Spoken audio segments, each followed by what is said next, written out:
Hello, this is Amita here. Few words of encouragement. Keep your thoughts positive and flow with life. Whatever comes, let it come. Whatever stays, let it stay. What goes, let it go. Passion is energy.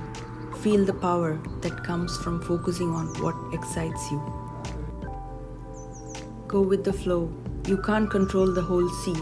The only thing you can control is your ship.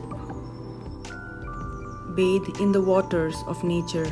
Cleanse yourself. Cleanse your soul. It's time to just be happy. There are no ends nor beginnings. There is just a constant flow of universal life. And you are in the midst of it all. Be yourself. Go with the flow. Stay tuned for more and please subscribe to my YouTube channel at Amita Sheikh for more interesting updates. Thank you for watching.